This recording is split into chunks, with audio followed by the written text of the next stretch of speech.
Geeks and geekettes, gats and gittens, ladies and gentlemen, senors and senoras, comic book fans all around the world. It's time once again for Ask Chuck Dixon, where you get to ask me, world renowned, world famous, world celebrated, often fated comic book writer, Chuck Dixon. You get to ask me questions about what I do for a living. What I do for a living is I write comic books. Let's get to our first question. Kian Kurji, do you like the idea that Superman was Superboy in his early days and from time to time fought with the Legion of Superheroes? Some writers like this idea, like those from the Silver Age and Jeff Johns, while others just have Superman skipping over the Superboy phase, such as the Golden Age and John Byrne. I didn't care one way or the other about Superboy when I was a kid. I wanted to read about Superman. So Superboy really wasn't. I mean, I read him if, I was at somebody's house and they had a stack of adventure comics. I'd read some Superboy stories. But for the most part, I didn't find them that interesting. But the charm of the Superman universe is the depth of it. And you can't ignore Superboy. I mean, it is interesting. I mean, based an entire television series on it. It is interesting. How did this guy grow up? What was his past like? His relationship with Mom and Pa Kent, which obviously come out as integral figures in the Superboy stories because they're his parents, his Earth parents, his adoptive parents. So if there were people that wanted to read about Superboy, and apparently there were millions who did, yes, you provide them with Superboy stories. Why ignore that facet? It's interesting how this little baby from another planet grew into the world's greatest superhero, and that evolution, that continuing origin. To want to ignore all of it entirely doesn't make any sense to me at all. We all are a product of our past, Superman included. Legion of Superheroes, I didn't have a lot of time for at all. I just did not care for the Legion of Superheroes. It was too many characters. They didn't engage me. They all seemed like each one of them had, and they did. Each one of them had their own specific party trick, and it just didn't do anything for me. The smartest kid in my elementary school and my entire public school life, the smartest kid with the highest IQ, just genius IQ, taught himself French in junior high. Used to correct the French teacher on her grammar. He loved Legion of Superheroes, but I think it took that kind of kid to keep all these characters straight, to remember their names. So yeah, that was his favorite comic, which is interesting. But yeah, when you're a creator and you take on these characters, I think you have to acknowledge their past. You have to take everything on board and figure out how to make it work, rather than just eschewing or jettisoning things that you don't care for. It's not a buffet where you get to put whatever you want on your plate when you take over one of these franchises that are decades and decades and decades old, nearly a millennia old. Jeremy Lott, how would you fix comic book distribution? Well, I try to get back on that damn newsstand so kids could actually see them, so the casual readers and looky-loos could be reminded there are still comic books out there, and there's got to be a way. Now I understand.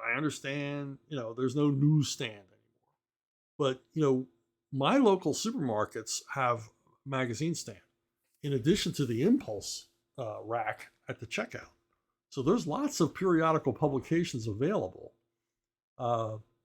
at the newsstand. I mean, I've spoken earlier about how the magazine distribution seems to be taken over by these special, The Life of Elvis, All About the Beatles, those kind of things, these compilations, these sort of Google searches printed on paper and put in the magazine racks. And every time they do a comic book character, and they do them often, there's no comics in them, and there really should be. It'd be a way to get casual readers to read a comic book story.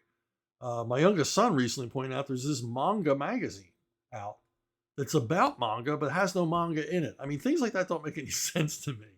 You have you know, especially for DC Comics, who through Time Warner have a presence on the newsstand.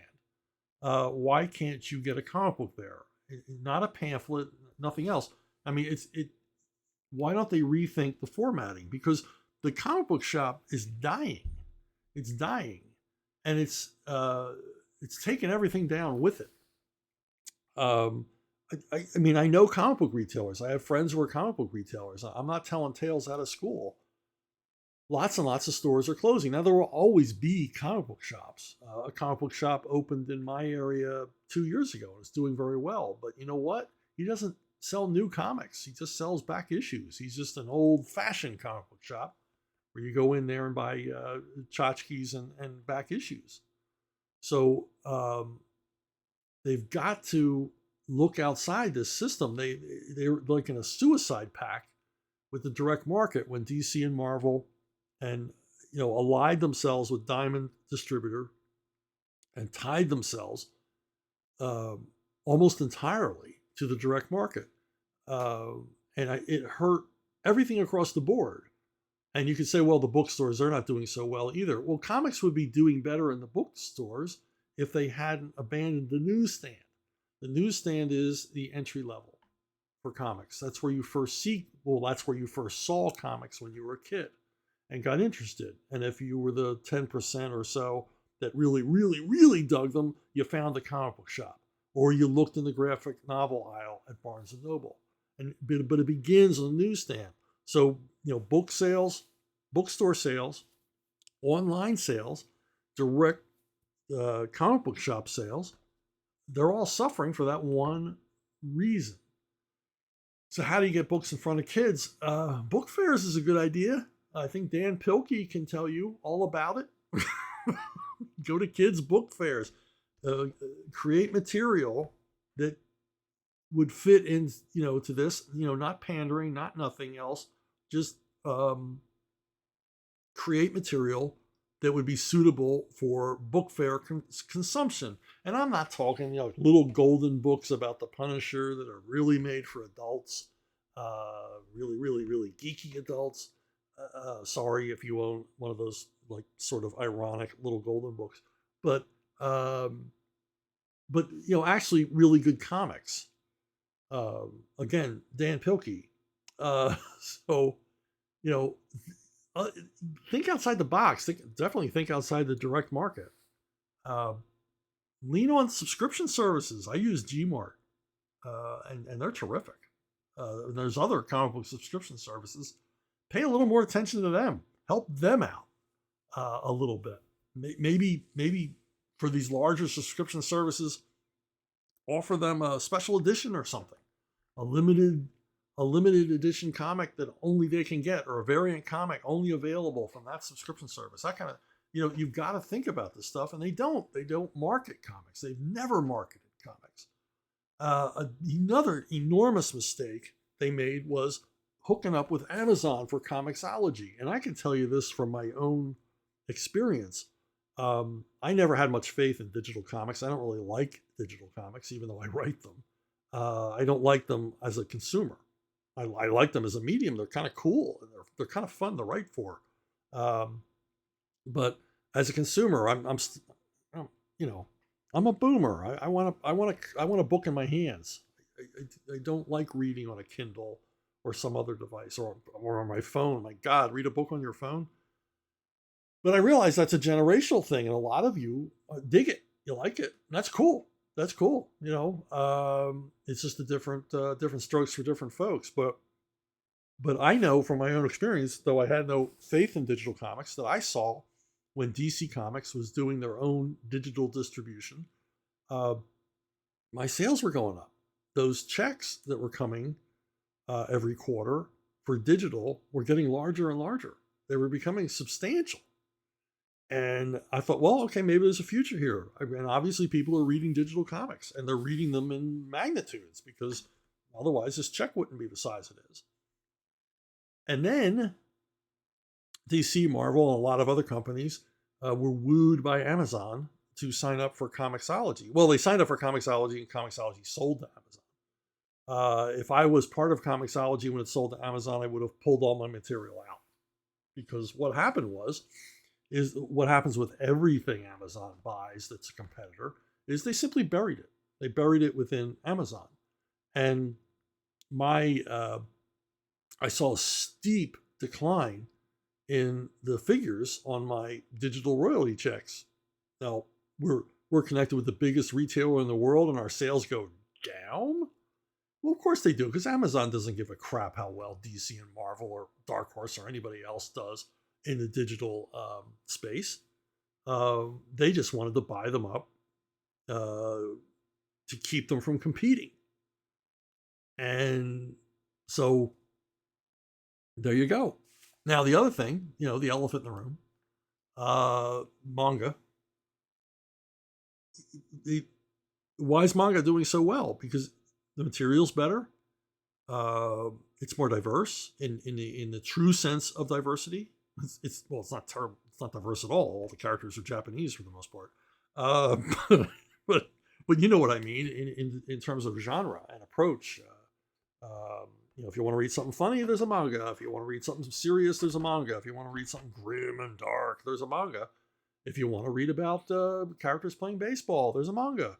So it's, and like I say, the material is more immersive, it's more engaging, it's more interesting, and it's this generation's comic books. These are their comics. So you look at this, and it's like, it's not about copying the manga's look, it's about copying their ideas for formatting. Make the stuff less expensive. If you had the choice, if you were going on like a long plane ride and you had the choice between buying a, $5 or $6 20-page American comic, or spending, $9 to $12 to buy a big chunky manga, which one are you going to pick? It's obvious. And so the comic book companies, which they're never going to do, because they don't do this, these solutions I'm offering, I'm not the only one offering these, and I'm not offering these fresh. These are things that creators and other people have been saying to the comic book publishers for decades. You need to think about these things. You need to change how you operate. And they haven't, and that's where we are with distribution. They signed a devil's pact with Diamond, and the writing was on the wall. And the people at Diamond, they made their money. And I would imagine there'll be a day when Diamond will just shutter. They'll just shut down because it's not worth it anymore. It's not enough comic book shops for them to do business with. And then where are we? Timothy Severs. In the Western TV series The Rifleman, Lucas McCain is a widower raising his son Mark. Was that an inspiration to have Levon Cade raising a daughter? Well, I remember, I'll answer your question in a minute, but I remember watching Rifleman with my dad. My dad loved Rifleman. And he stopped watching after a couple of seasons because he said, the kid's not growing up. He's obviously getting older. Mark McCain's getting older with each season, but he's not growing up. And my dad thought, where are we going to get to the part in this story where the kid picks up the rifle? But he never did. His dad is like, killing every saddle tramp and badass that shows up in Norfolk. And the kid's just a hostage. He's not doing anything. He's not actively participating in his dad's slaughter of every Western bad guy that he runs across. And, I thought about that over the years. And, then eventually, but what made the series engaging was that he had a son. He had stakes. He wasn't like every other Western hero who could ride out of town if things got bad and never return. What was holding these characters? Matt Dillon could retire. He didn't have kids. He didn't have responsibilities really. All these other characters who were tied to towns or tied to some service or whatever, they had no real stakes. But Lucas did. He had his ranch and he had his son. He wanted to raise his boy, and it made the series more interesting. And the whole father son relationship. And this was kind of brought home to me when I saw was exposed to the Lone Wolf and Cub series from Japan, the movies, the Baby Cart series. And again, it's a guy and his son. But like my dad had hoped, the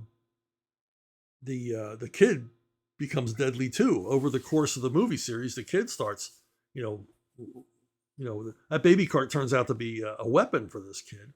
And then he's using blades and lances and daggers and everything else. And he's there. He's more proactively there, helping his dad through their journey to hell.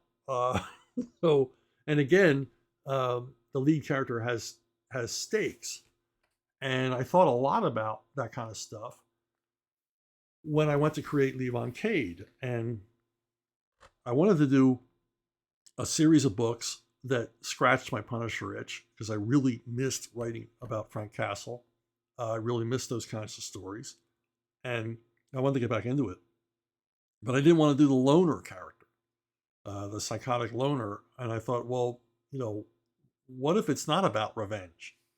What if his family, as it is still intact? Now Levon's a widower, but he's a widower because his wife died of cancer, left him with a young daughter, and but this gives him stakes. Levon's driving thing is at first that he wants to do right. As Randolph Scott said in many of his westerns, there's things a man can't walk around. And Levon never walks around anything. He enters shooting. And then causes all kinds of complications for himself, much like the best Punisher stories. But now he can't just run away. He can't just hide. He can't just leave. He can't just have a death wish because he has a daughter to protect. And I like the idea of the daughter growing up over the course of the books and fulfilling what my dad had always wanted for Mark McCain, that Mary Cade becomes somewhat of a badass on her own. Now, not unrealistically, she's not out there gunning people down or everything else, but it's clear that she is the daughter of her father because she doesn't back down and she knows how to take care of business. And if you've read the novels, you'll know. I made my bones writing strong female characters in the comic book business. That's how I really got my reputation began in comics, writing strong female characters, but not the quote unquote strong female characters we see today. Mary Sue's. Mary Cade is, an adolescent girl. When we meet her, she grows to teenage years throughout the course of the series, and she's a young woman now by book 12, and we see that she has an arc of her own, and I think that's a lot of the appeal of Levon Cade. I mean, I think it's why people like it, is because there is something at stake, there is a risk. There is a continuity in Levon Cade's life, so he's not just an automaton going around killing bad guys. And I think we learn a lot about Levon through Mary, because Levon reveals nothing to the reader for the most part, but we learn about him through Mary and through how he treats his daughter and ultimately daughters in the series. So anyway. That's a great question. Thank you. Michael Hutchison Hutch. Chuck, as someone who has written a fair portion of Joe, what's your opinion of the two G.I. Joe movies? If you hate them, what did they do right? I read a lot of Joe. I mean, I was working for Larry Hama when he was doing Joe, and when G.I. Joe was the number one comic at Marvel, number one comic in America, actually. And I really loved what he was doing. I always say he wrote a much better toy tie-in comic than any toy tie-in comic ever deserved to be written. And he put his heart and soul into it. and his full intellect and knowledge and experience. And the result is some terrific comics. The first movie, I thought they just threw everything but the kitchen sink into it. There's just too much going on. I enjoyed it. I mean, my kids were young enough. We all went to see it together, and we dug it. But there was just so much going on. I mean, obviously amazing visuals and some great fights and blah blah blah. And I thought the characters were represented, pretty accurately. But it was too much, trying too hard to make a first impression. I actually prefer the second film, the one with The Rock, because it's leaner. It has a lower budget, which I think helps it because they're not going nuts with the visuals, and it has a better through story. Starting with Joe on the run, Joe. It's more of a deconstructed plot line, and I like that part of it. And the addition of Bruce Willis to the cast doesn't hurt because Willis is cool. He has some really funny lines in the movie, and just the fact that he's playing the original GI Joe, the Joe Colton, the GI Joe I owned when I was a kid, that was kind of neat. But I just like it better. I haven't seen the recent Snake Eyes movie because it just didn't look like it would appeal to me, so I simply didn't bother with it. But yeah, I like them fine, and I think they should continue to make them. And I don't understand why they don't continue to make them because each one of those movies results in a whole lot of merchandise sales. None of the GI Joe movies have ever been particularly successful as earners at the box office, but they do generate sales of toys and tchotchkes, and that's really what they're about. Just like the GI Joe cartoon on TV was a half-hour long commercial for the toys, so are the movies. And there's nothing wrong with that as long as you make a good movie. Okay.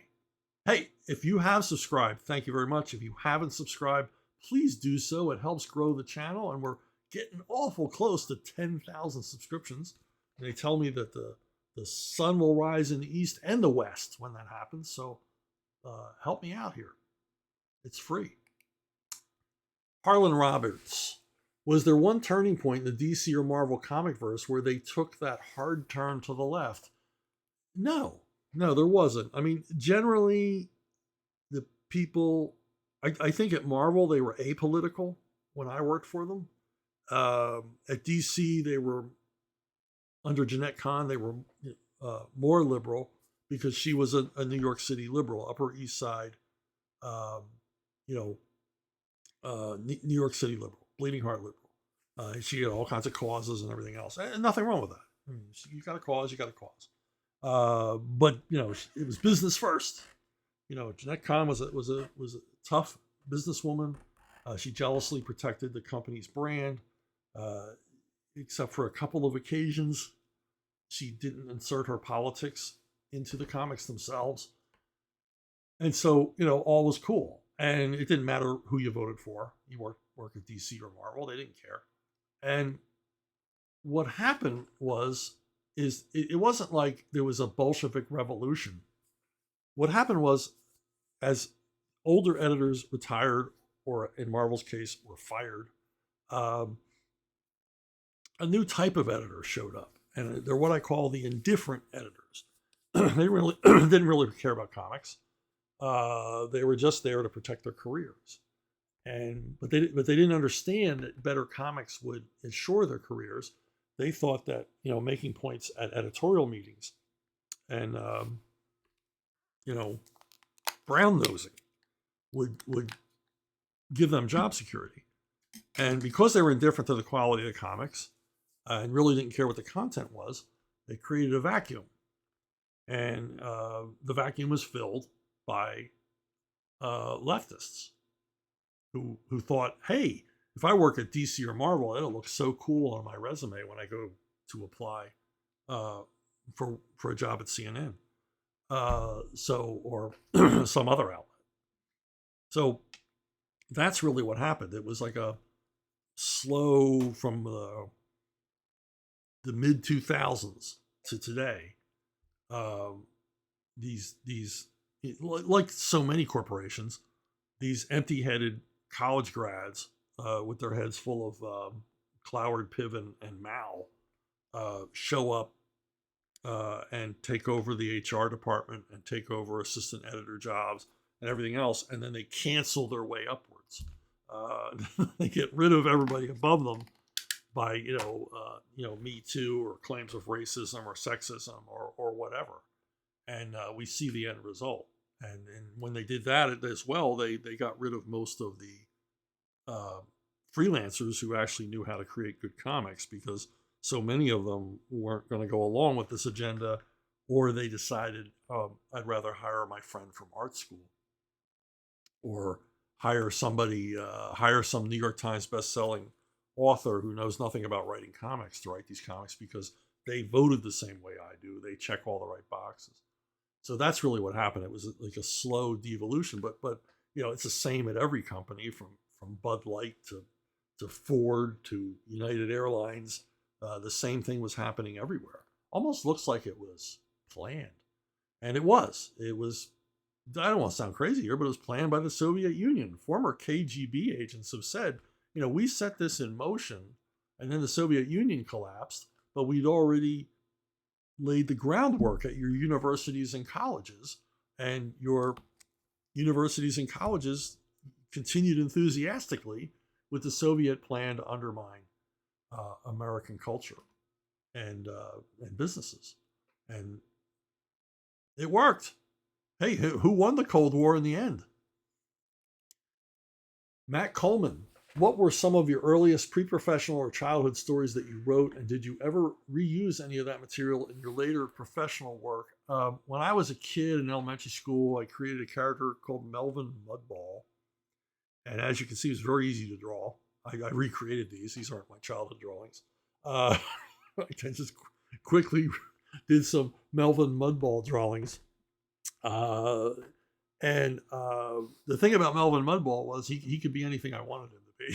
It was just a simple template of a cartoon character, sort of Muppet looking, that I could morph into anything I wanted him to be. So I don't remember anything about his adventures or motivations or anything like that. But I drew tons and tons of comics when I was a kid, drew my own comics.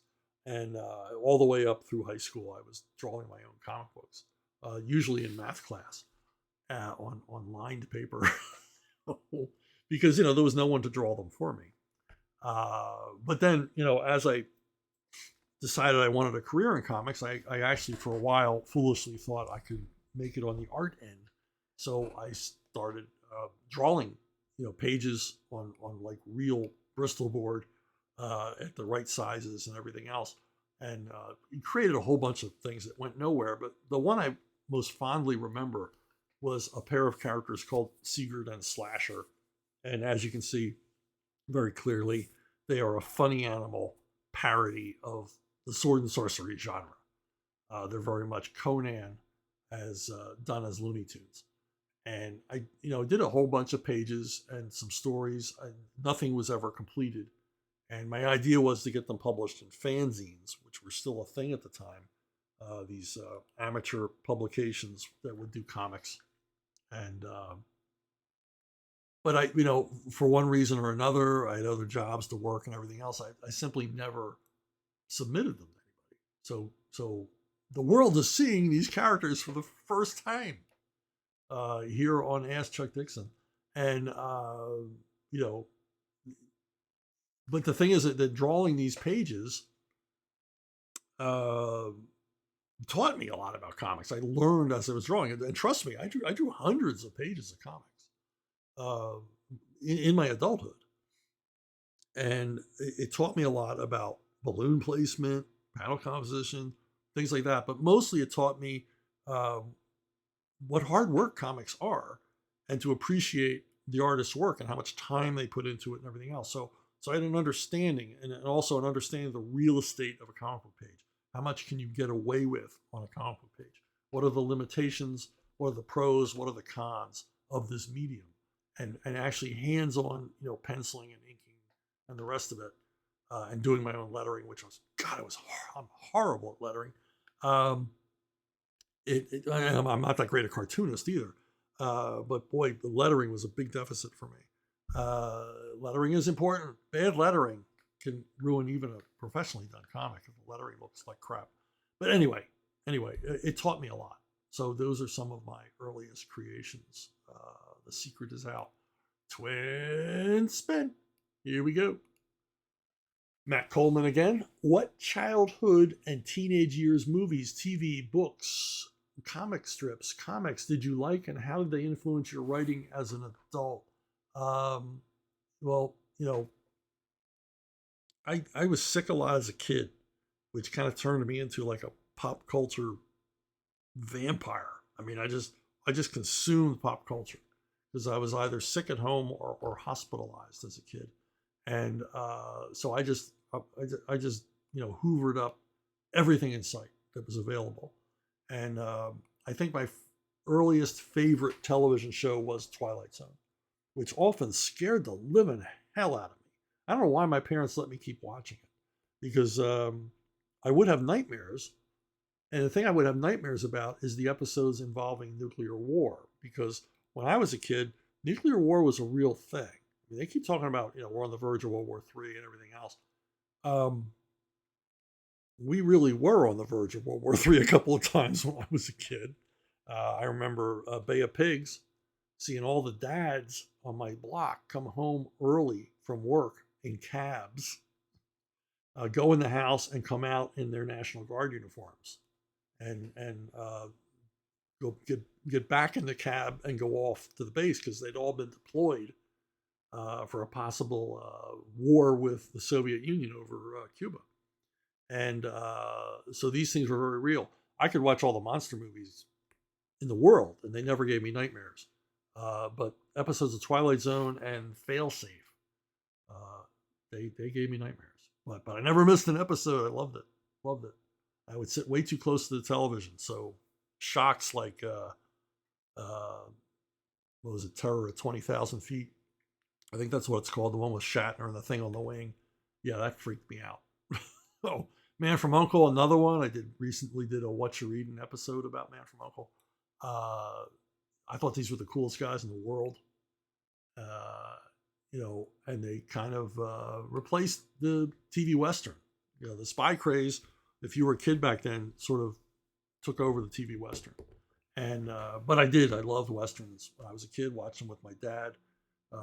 Rifleman, as I mentioned before, Tales of Wells Fargo, Have Gun Will Travel, shows like that, because they were all over the place. I think there were like 20 at the peak. There were like 20 some westerns on network television. Every night there was a different western. And I was looking through TV schedules from the 60s recently, just idly looking, what was on what night. And I realized, looking at the schedule, that they never put a western against another western because they knew that was a loser. So that's how popular westerns were. They didn't compete with each other. They stayed out of each other's way.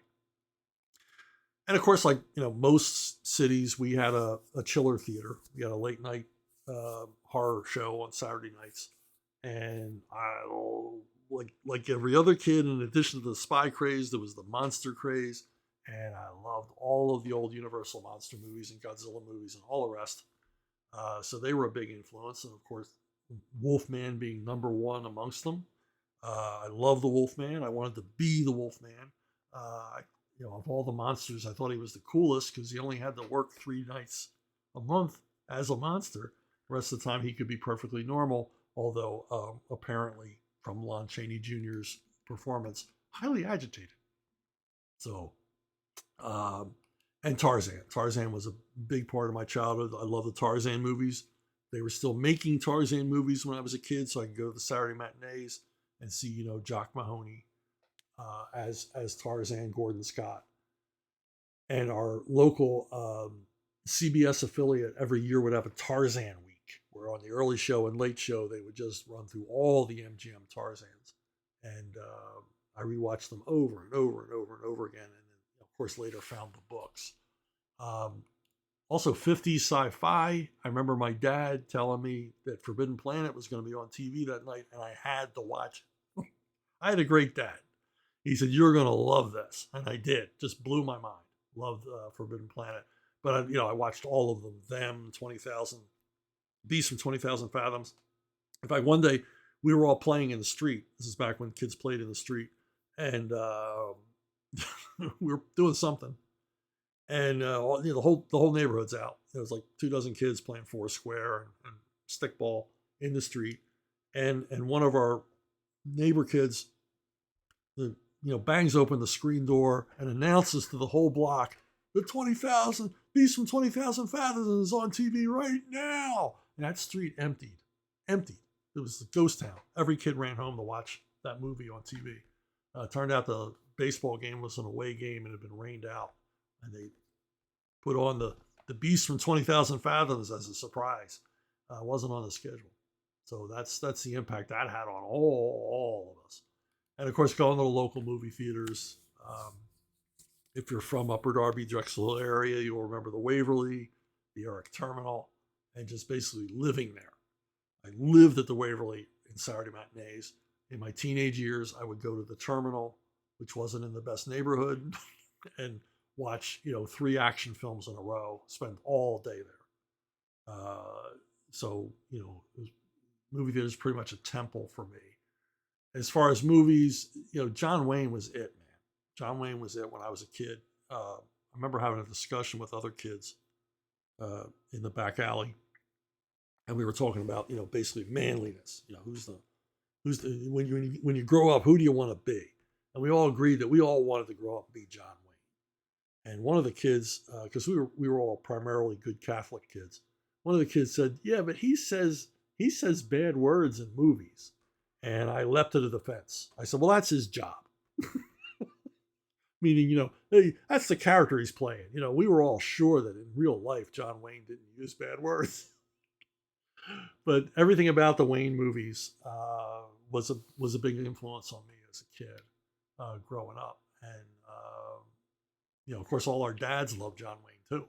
So it was a whole, generational man crush on the Duke. Now, the big revelation for me was Bond. Sort of life-changing. I went to see Goldfinger. And Goldfinger was the peak, the crest of the spy craze. That's what really got it going here in the U.S. And the movie just changed everything for me because, and probably the strongest influence on everything that I do, because he was such a badass.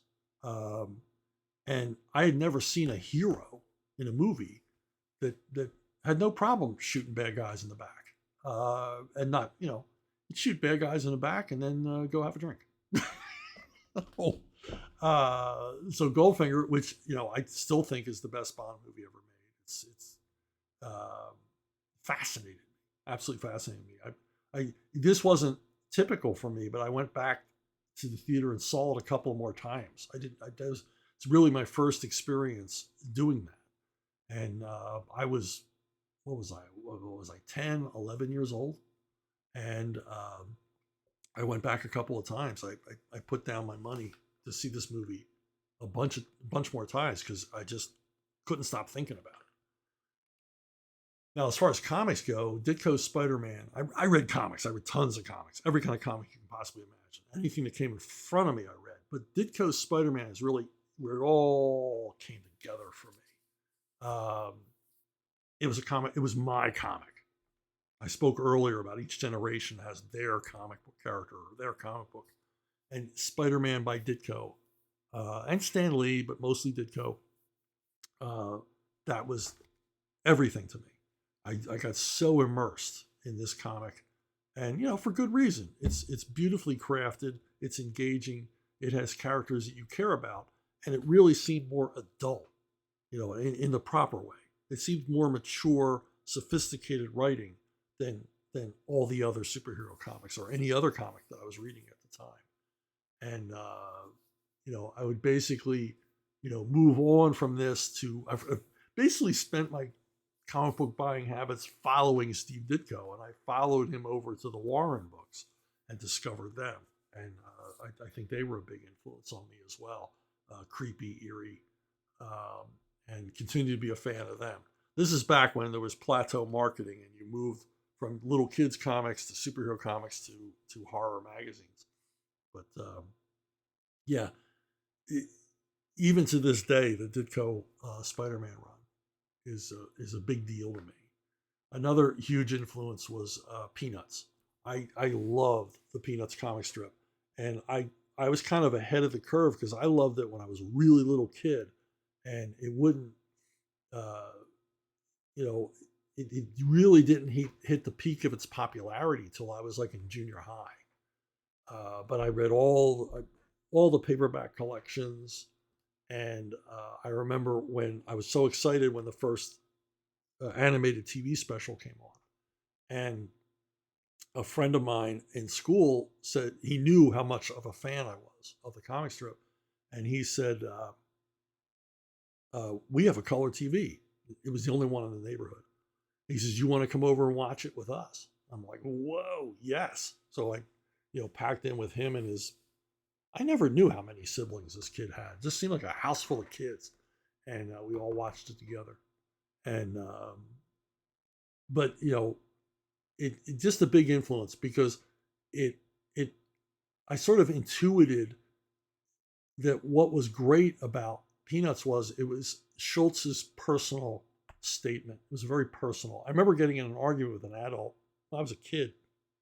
Got in an argument with an adult who said that Schultz would eventually retire and hand Peanuts over to someone else. And I said that could never happen because it could never be presented by another creator. Schultz would never allow that because this is his personal vision. I didn't articulate it that way when I was 8, but that's what I said. I said this mean just like Ditko's Spider-Man. Spider-Man meant something personal to Ditko. I somehow intuited that Charlie Brown meant something to Charles Schultz, and that when he died, the strip would end, and I proved to be right. I also argued with the same adult that one day we would be watching movies of the comic book superheroes, and he thought that that was ridiculous, and they would be hugely popular to a whole new generation. I was 8 or 9 making these arguments. So, but the thing I now understand about Peanuts and why it was successful was it had that mix of pathos in with the humor. There was heart to it. There was a depth. That resonated with readers. Um, Charlie Brown wasn't just humorously, God's lonely man. He wasn't just a perennial loser. He was every failure or fear or neurosis that any of us have ever had, our vision of ourselves. And it also presented the secret world of children in a way that not entirely convincing. These kids all talk way too more articulately than most children do, but they dealt with the kind of sophisticated, deep issues that children think about. You remember when you were a kid and you first heard about, maybe a relative or a pet died. And for the first time, you're faced with your own mortality as a child. And you're having very, very deep thoughts about that. And this is the kind of stuff that Peanuts brought out. And I responded to, as a lover of the medium and as a kid. And I learned a lot from Schultz's work. And one of the things I learned is once you get on a project, never get off. I mean, one of my favorite things that Schultz ever said was somebody said, you're a multimillionaire. He was like in the entertainment world, he was always number 2 or number 3, biggest earner in the entertainment world. And people would say to him, "Why don't you go on more vacations? Why don't you do this? Why don't you do that?" Instead, you're at the drawing board every day. And he said, "I work so hard to get to do this, which is what I love. Why would I ever stop doing it? Why would I take a break from what I love?" And that's kind of been my work ethic. So it was nice to know that someone I admired felt the same way I did once I reached a certain level of success in the comic book business. That I like sitting here making stuff up. I really don't have a whole lot of interest in world travel or all the rest of it. Harding McFadden, what runs on iconic comic book characters would you consider the definitive runs on those characters and why? Well, obviously, as I've spoken many, many times, Little Lulu by John Stanley, Carl Barks's Uncle Scrooge and Donald Duck comics. I mean, those are, Carl Barks taught us all how to write comics, and those runs are iconic. It's really where it all begins as far as quality comic book creation. Kirby and Lee on Fantastic Four is an amazing run. As I've stated in an earlier uh, video, it's I've come to realize that Lee brought the heart to this series. A lot of people poo-poo what Stan Lee brought to the party, but he obviously brought the heart, the emotional depth to these characters. That is what I love Kirby. I love Jack Kirby, but he didn't do a lot of that. He didn't bring a lot of emotional depth, believability, relatability to his characters, and I think Lee provided that, which is it's this magic time. Kirby coming up with these crazy concepts and wild images, and Stan making it all seem like just another Wednesday in the Marvel Universe, which was the approach, and it worked. Obviously, Ditko on Spider-Man. Enough said. One of the greatest runs in comics ever. Plastic Man by Jack Cole is an incredible work. Just humor. I've talked about it before. Humor, clever villains, clever mysteries. The thing about Jack Cole was he never repeated a gag.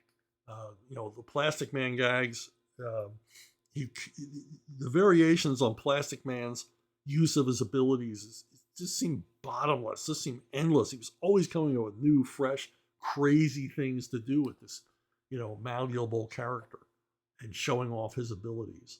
And the stories are obviously meant to be funny, but they all work as they would have worked as straight superhero action stories as well. The mysteries work. As I said, the villains. He created new villains, sometimes multiple new villains in every issue. Most of whom, as far as I know, 99% of them never seen again. They were one, but they were always indelible. They were always terrific, fun bad guys, and that's hard work creating a bad guy, a new bad guy that doesn't seem like a variation on every other comic book bad guy.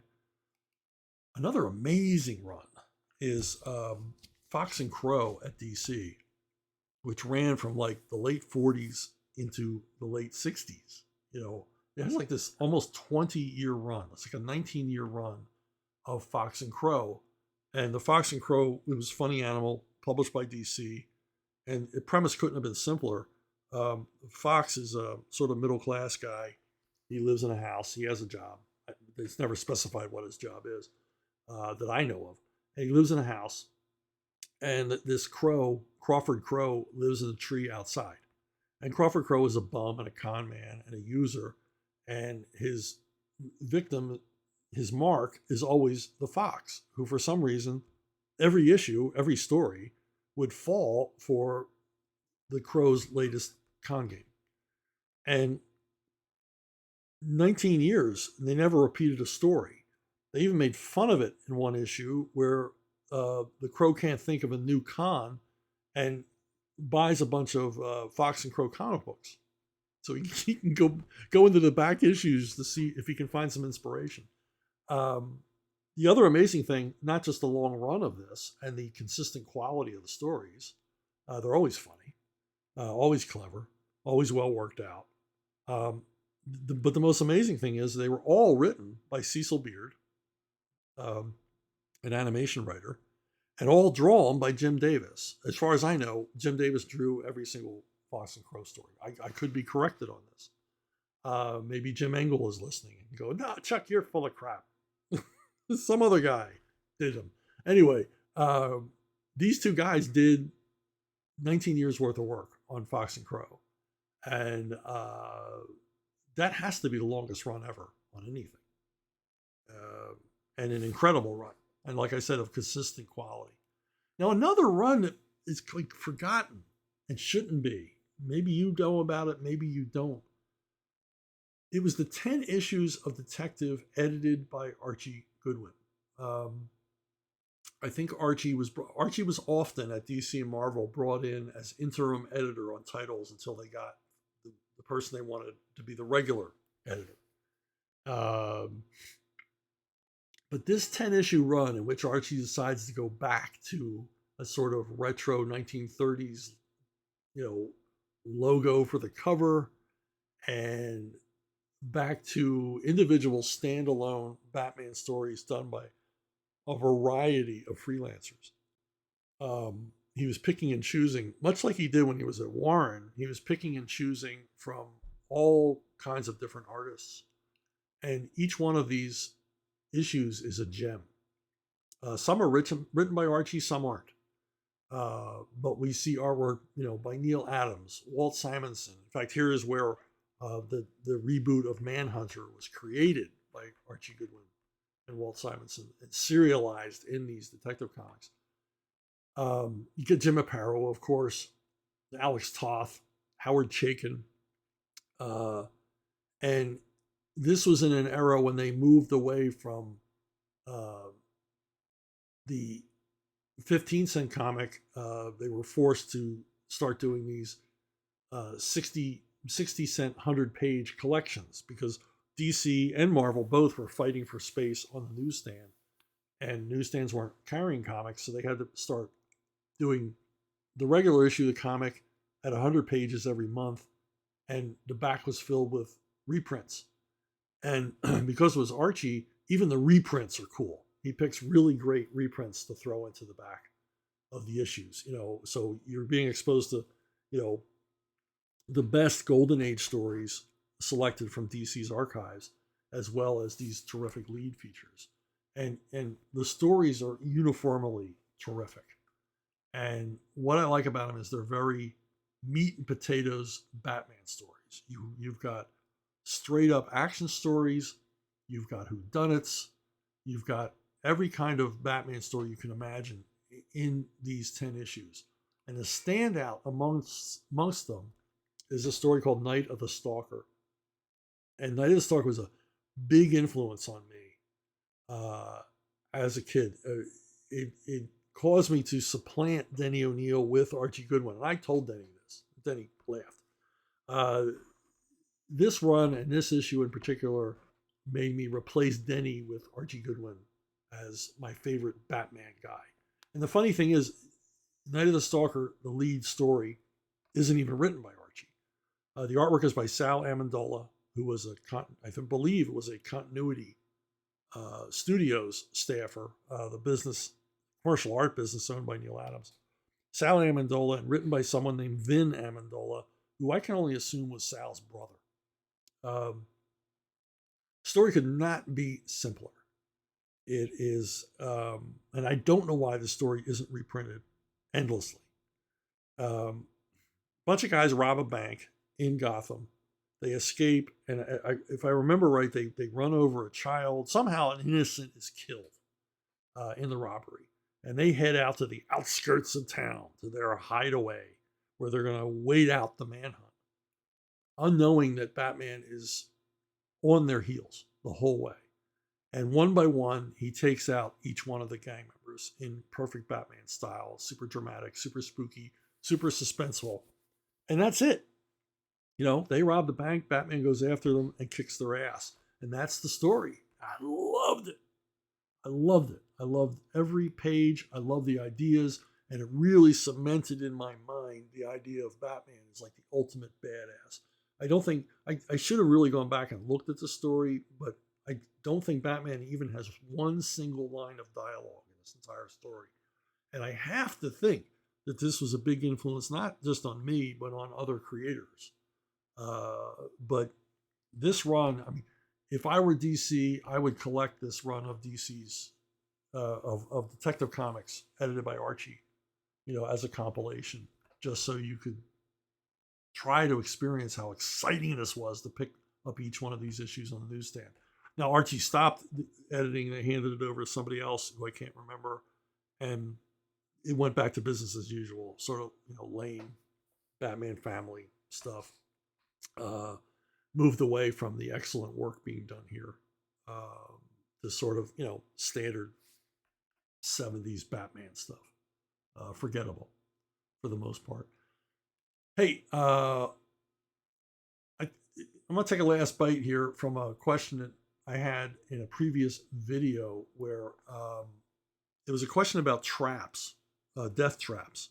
And I reviewed death traps that I liked in comics, and then I reviewed some death traps that I had worked on, mostly on Batman with Graham Nolan.